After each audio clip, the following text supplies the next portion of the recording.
Hello everyone, my name is Eddie Bolen. I'm the pastor at Edgewater United Methodist Church, and I am the pastor at Midway United Methodist Church. And I want to thank you so much for taking some time and for watching this video. I want to start with it's kind of a random question. Imagine if we had come together, or imagine if you had just started in January of 2020, January 2020. Imagine if we'd started together and said, you know, the most important thing that all of us are going to need to know this year, what we're all going to have to learn, is how we can survive and how we can adapt. Imagine that. Starting the year, what's going to be big for us is learning how to survive, learning how to adapt. Now, I'm sure that there are some future-oriented thinkers among us that would all of a sudden say, yes, been saying this for years. That's so important. It's so valuable. I'm sure some of our long-term planners that you would be there and you will be cheering on and say, yes, I'm ready to go, adapting and surviving. But for most of us, I would imagine that to even mention adapting and surviving, it's one of those things that we all tend to know. One of those things that we know we should be working on, but it's really hard, especially in our day-to-day. It's, yeah, I know I should be thinking about ways to adapt. I know I should be thinking about ways to survive so that my day-to-day will get better. But really, I'm just trying to make it. I'm just trying to make it from one day to the next. And then suddenly what happens? Suddenly we find ourselves in the midst of the coronavirus. We find ourselves in the midst of COVID-19, and what happens? Adapting and surviving is the name of the game right now. It's critical to all of us. And so that's what I want us to sort of gather around in this video and in this moment, is adapting and surviving. Yeah, I never did it myself either. I never preached a series on what it means to adapt, what it means to survive. I never offered any teaching on these are some tools that would be really helpful to us as we enter into this world of adapting and surviving. I've gotten here because of where we are right now. And so what I would like to do is to sort of begin to take advantage of this situation that we're in right now and to offer some tools so that what we can do is that as we begin to gather some tools around us, around adapting and surviving, so that what we will be able to do is that we will be able to emerge from this, because we know that's going to happen. We know that we're going to come out of this, but to gather some tools so that we are able to emerge into this post-COVID world better than when we got into it. And I hope that sounds good to you, because that's one of the things that really begins to speak life to me. And like I said, I never thought about it, never offered that sermon series, never offered that teaching on it until now. Around the panhandle of Florida, there was a state route that is called 30A. It's a really popular stretch it's just, like I said, a state route. It's a really popular stretch of road. You will see signs around Birmingham. You'll see signs really all over the state of Alabama where people have 30A. There'll be stickers on the back of their cars that say 30A. You'll see bumper stickers like that. It has these beach communities like Seaside. It has Grayton Beach, has Rosemary Beach, several others that just one runs right into the other. But there is also something that's really unique around that area, and that there are these coastal dune lakes. And these coastal dune lakes, they exist around 30A. They exist around the panhandle of Florida. They also exist in Africa. And they're really interesting. Some of the only places in the world where these coastal dune lakes occur. But what is really interesting about these lakes is that they are lakes that are filled with fresh water, and there are also lakes that are filled with salt water. This is what scientists call that when these two ecosystems come together, they call this an ecotone, where you have salt water and where you have fresh water.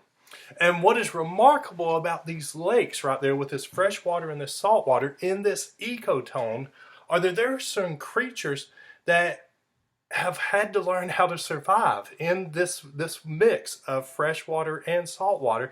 And in fact, they have generated adaptations so that they are able to not just survive, but they are able to thrive in this ecotone. And I wanted to talk about that because that is exactly where we are right now in our world. That we are in this kind of ecotone. Because just think about it.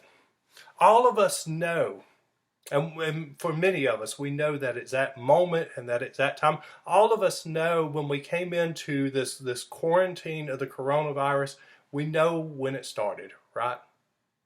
We know when we weren't able to go out like we wanted to.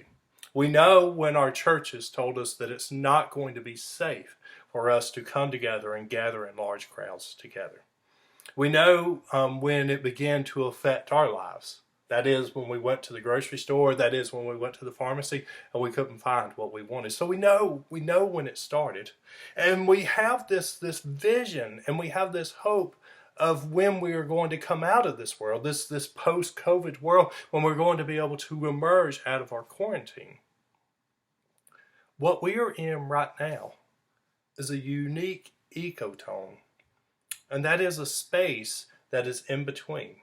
We are in between, well, one of the things that I've enjoyed hearing said about this, we are in this in-between place where the church was forced into hibernation. This space where we stopped, and also this space where we are going to emerge out and we are going to come out of this space, and we're going to, well, in the government, as well as in our economy, we're going to restart it. And for us in the church, a time when we're going to begin to relaunch our worship, relaunch our classes, relaunch all of our groups and our ministry teams of coming together. And so right now in this middle space, between what has been and what is going to be,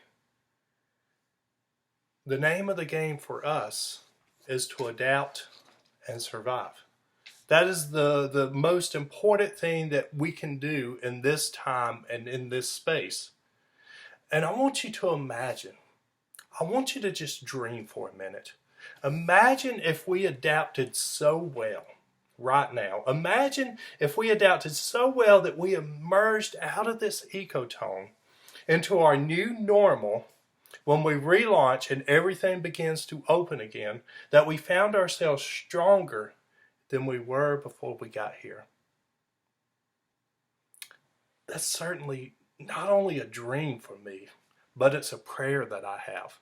And in fact, it's a prayer where I'm seeking really God's presence in my life and saying, God, help me to capture a vision of that. Let me see the world as you see it. Let me see what that world is going to look like so that I can emerge stronger. Let me see what that vision is going to look like so that the communities of Edgewater and the community of Midway, so that they can emerge stronger in this post-COVID world. And I not only pray about that, but there is a wonderful God that is able to offer a really big vision of this space that all of us are finding ourselves in right now, because this guy found himself in a similar space.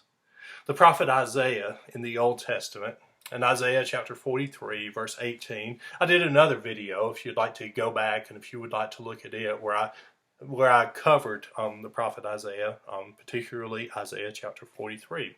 But in Isaiah chapter 43, verse 18, listen to what the prophet writes. He says, forget about what's happened. Don't keep going over old history. Be alert. Be present. I'm about to do something brand new. It's bursting out. Don't you see it? And Isaiah is talking in that prophetic language. He is talking in that prophetic speech or that prophetic utterance where it is the voice of God. And so it is not that the prophet Isaiah is about to do something new, but God is about to do something brand new. But when he says, forget about what's happened, Don't keep going over old history. It's a rather sobering statement, isn't it?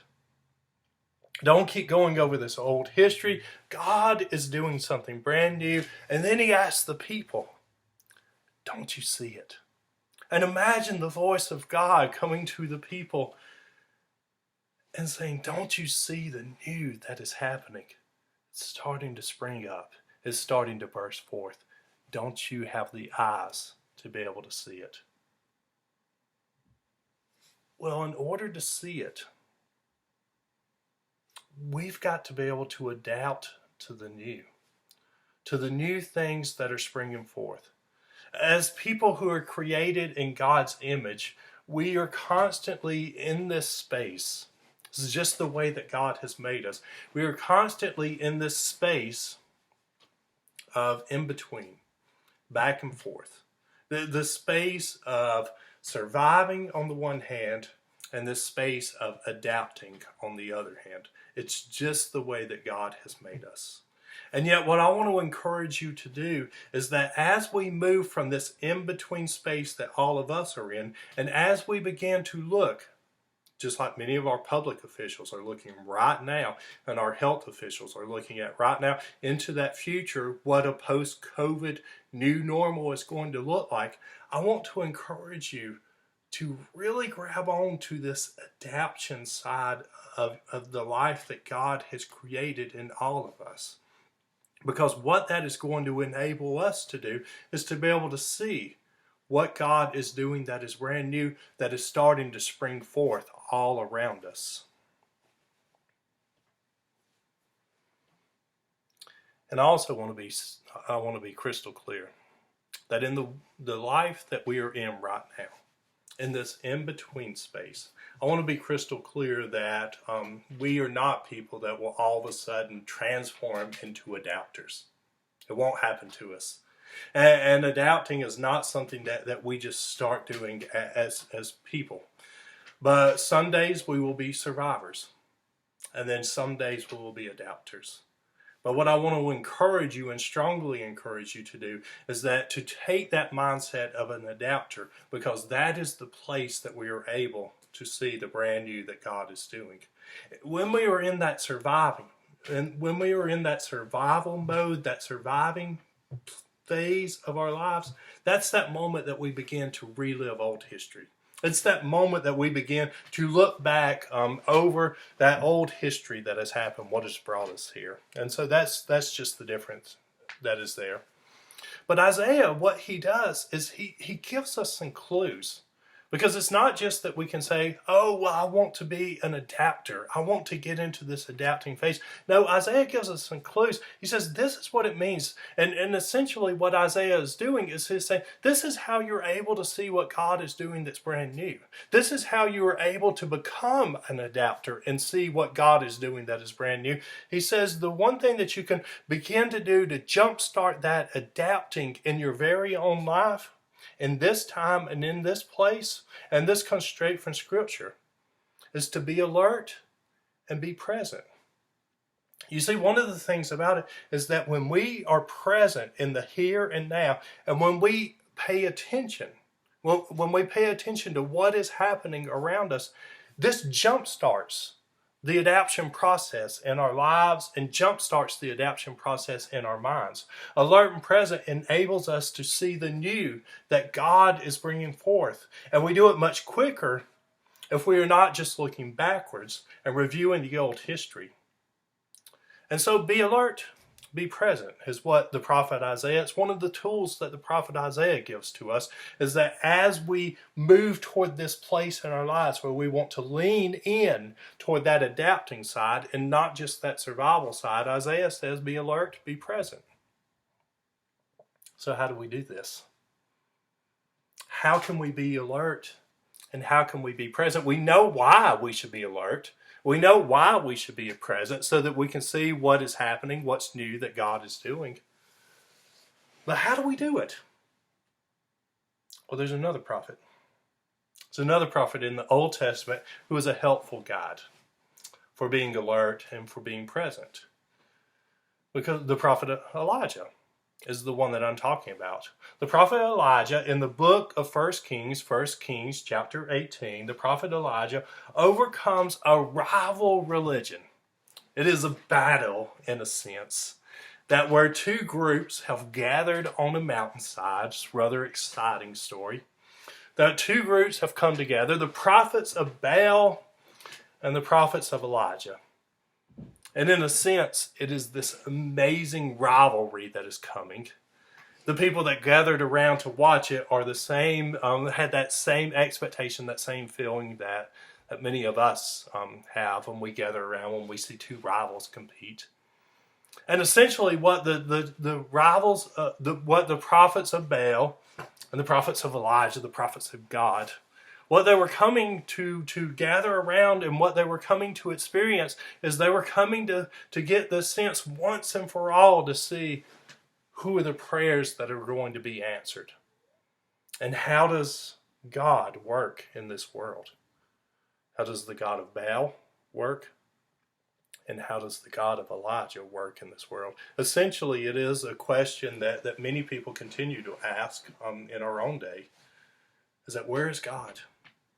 And does God affect the things that are happening on this earth? And so as the showdown happens, Elijah is successful. That is, that the God that we serve comes and is present on that mountain. And then Elijah finds himself in an in-between space. He finds himself in a sense, a certain ecotone in his life. Because where the prophet Elijah finds himself is that he has had this tremendous success over the prophets of Baal. He's had this tremendous influence among all the people, those people who were following the prophets of Baal, as well as the people of God, the people that were following Elijah, and the God that Elijah had been saying was real and present with us. The God who not only hears prayers, but also answers prayers and affects things on this earth. He has this tremendous influence that begins to spread. And he finds his place. He finds himself in a space and in a time and a place where he has had this great victory, and also this time that the mantle of his own calling, his own vocation as a prophet is going to be passed on. And he finds himself in a mountain. And this is where I want to invite you into. In 1 Kings chapter 19, at verse 11, I want you to hear these words. But in 1 Kings chapter 19, starting at verse 11, I'm going to go one page over. He said, "Go out." And this is after the victory over the prophets of Baal. That's 1 Kings chapter 18. He said, "Go out, stand on the mountain before the Lord, for the Lord is about to pass by." And now there was a great wind, so strong that it was splitting mountains and breaking rocks in pieces before the Lord. But the Lord was not in the wind. And after the wind, an earthquake. But the Lord was not in the earthquake. And after the earthquake, a fire. But the Lord was not in the fire. And after the fire, a sound of sheer silence. And when Elijah heard it, he wrapped his face in his mantle and went out and stood at the entrance of the cave. And then there came a voice to him that said, "What are you doing here, Elijah?" It's a rather famous story. Elijah, in this in-between space, in his own ecotone, this in-between space of great victory on the one hand, and passing on his own prophetic mantle to who will be the prophet Elisha. In his own moment of seeking God, he is largely on the survival side, not adapting at all. He is there in the cave. He is there in the cave of the mountain, just waiting for God to come present to him, waiting for God to be revealed to him.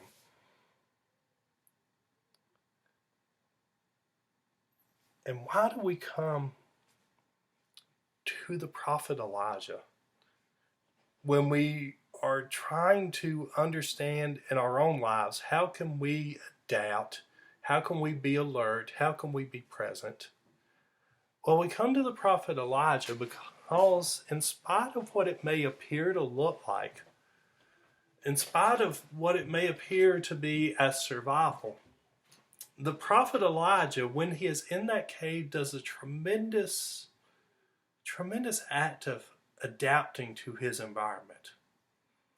Because as the winds begin to blow and the earthquake and in the fire, Elijah doesn't emerge to reach out and to grab on to what is coming next. It is in the sheer silence. It is in the sheer silence that Elijah emerges from the cave and says, "This is the true God." It is the voice that God speaks and says, "What is it that you're doing here, Elijah?" The wind, the earthquake, the fire.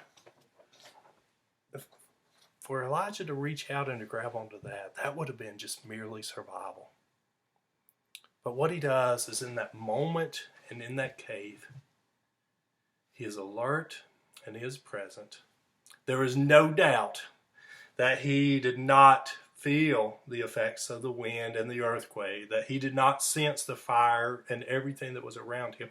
But by being alert and being present, he was perfectly positioned to experience God's presence on that mountain.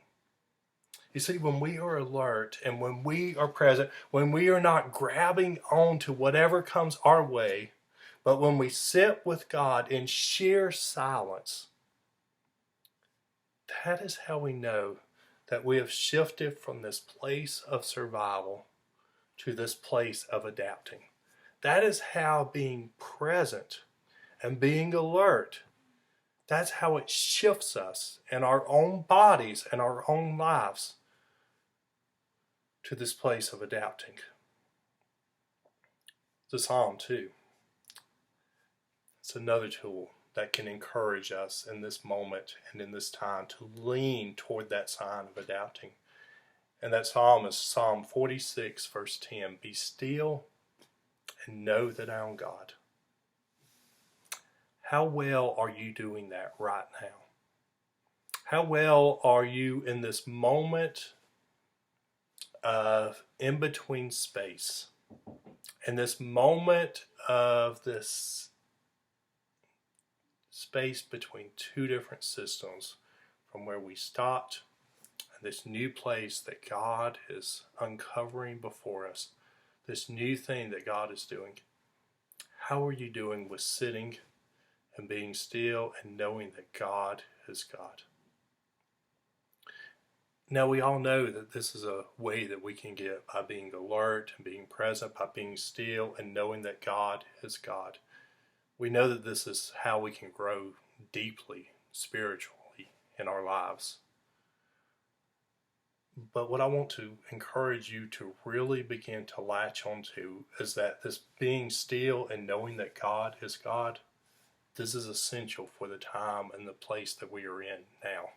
It is not just being deeply connected to God. It is not just growing spiritually. But what this is doing is that by being still, being alert, being present, being still, and knowing that God is God, what this is doing in us is it's beginning to change us. It's beginning to in fact transform our lives. If we are able to sit and if we are able to come to that place just as Elijah did on that mountain and know that God is truly God and that God is present in our world, and if we hold on to that vision that Isaiah is offering, that as we come out of this, as we begin to enter a new normal in this post-COVID world, as we begin to relaunch our church and our community, of knowing that this is a new thing that God is doing, our being still and knowing that God is God, our being alert and being present and being able to sit still like this, that is what is enabling us to move from not just surviving, but to be able to adapt in this situation and this new ecotonic state that we are in. Because there is also one more danger that comes to us, And that is that part of this in-between space that we find ourselves in, part of this place that we are in right now, is that as we have that survival and that adapting on one end, this is also a space where fear and anxiety can begin to creep in. It's a wonderful story that I want to encourage you to look at on your own. I won't read it, but it's a wonderful story in the Gospel of Matthew. It's a story, it's in the Gospel of Matthew, it's chapter 14, it's verse 22 through 33. Look it up in your favorite translation of the Bible. But in Matthew chapter 14, there's a wonderful story of Peter, who is in the boat. It's with the other disciples. And suddenly they see Jesus, who is walking on the water. And Peter says, Jesus, call me to come out of this boat. Call me to come and to walk on this water. We know how exciting it can be. We know how exciting it can be to see something that we want to do and to immediately say, God, enable me to do that. God, enable me to get out of where I'm at right now and to just meet you right there. Jesus, of course, says, come on. Jesus is the one that oftentimes will invite in ways that, well, we may have never thought about before, but he invites him. He says, come on out to the water. And Peter finds himself, and we've also been here before, I think, is that he invites him to step out from the boat. And then all of a sudden the water is a lot choppier. It's a lot rougher than Peter imagined, and he's afraid. His fear begins to take over and he starts to sink. And Jesus immediately reaches out, grabs his hand, and he saves Peter, brings Peter up out of the water. That's also the reality that we are in this in-between space, is that there is an opportunity for fear and anxiety to take hold of us. And it's going to happen some days. Yet what I want to challenge you to do is that when fear and anxiety begin to take hold of us, is to bring ourselves into a place where we are not letting fear and anxiety dwell in our lives, where we are not letting fear and anxiety crush our spirits, as the scriptures remind us. But what we are doing is we are finding that in this fear and anxiety that we are moving toward survival, and we are moving toward adaptation, that we are moving away from fear, we are moving away from anxiety. This is what Jesus this is the conversation that Jesus will have with Peter after he saves him. He will begin to ask him about his heart and about his faith. How are you able to handle this situation when you're outside of the boat? And you see, that is a place that we're going to begin to move toward. It's a place that we are going to begin to come out of this. We're going to begin to come out of this world that we all find ourselves in right now, where we're trying to adapt to the very best of our ability, as God has given us gifts, as God has given us talents to adapt. And as we're trying to survive in this, we know that we're going to come out of this boat, in a sense. We know that we're going to come out into this post-COVID world, what is going to be a new normal. And what we want to be able to do is to have some tools so that we are stronger as we come out than we were when we came into this world. And that means that we're going to have to really guard against fear and anxiety.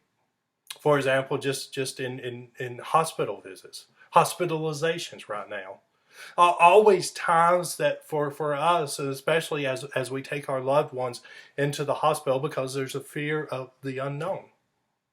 There's this fear that we go in, but now we are in a unique place and a unique time in our world, where as we take someone with that fear that usually associates those hospitalizations, that as we take our loved one into the hospital, then we are told that we can't even come into the hospital. That as a caregiver, we can't come into the hospital. And so this anxiety begins to build in us. Not only is there fear about the person that we love and about what's going to happen with them, but now we have this anxiety because me as a caregiver, I can't go with them. And if we are the very ones who go into the hospital, we can experience both of those, both that fear and that anxiety too. But there are many ways that fear and anxiety are bubbling up, springing forth even in this time and in this midst. And so I want to encourage you to really begin to assemble for your own self just what I've done. I know in my own spiritual journey during this time that the prophets in the Old Testament have been speaking powerfully to me. So what I've done is I've merely shared with you some of the tools that I'm developing in my own toolbox, some of the things that are helping me right now and in this moment. And so I want to encourage you to really particularly pay attention to that story of Peter and coming out of the boat. And to remind yourselves of moving toward that side of survival and adapting, moving away from that side of fear and anxiety. Because what is dangerous about fear and anxiety in this time is that if we let it take a foothold in our lives now, we will carry it with us into the new thing that God is doing. And in fact, it will hamper us from being able to see where God's new thing is beginning to spring forth. And see, this is what is vital. This is what we are doing right now. This is what will begin to make us stronger than we were before we came into this space, is that when we find ourselves in the place that we are all in right now, is that if we are able to move toward that side of adapting to this environment that we are in. Imagine just this. Imagine if the care that we provided in our families, imagine if the care and the love that we showed to our families and to our friends, imagine if the kind of care that we showed to our church, both of our churches. Imagine if we offered a level of care in our churches right now that was so great that we emerged from this post-COVID world stronger than we were before we got here. What if we emerged as stronger families, and we had stronger friendships, and we emerged as stronger churches that were ready and eager to throw open our doors and invite our communities in and say, come and join us in this relaunch. Come and see this brand new thing that God is doing. And what if we were able to say, yes, I see this brand new thing that God is doing because I've been seeing it spring forth all along. You see, that is what I think can help us most right now. This is the new that I see God doing right now. And these are just, this is the new that I'm seeing God do. And what I've offered to you on this video is just a few tools that I know have spoken powerfully to me, and I hope they will to you as well. Some of the prophets, the story of Peter and Jesus in the boat. And I hope that what it does for all of us, that it enables us in our adapting and in our surviving right now. I hope that it will enable us to emerge stronger than we were before we got here. May God's blessings be upon all of you. May all of you stay healthy and stay well. Amen.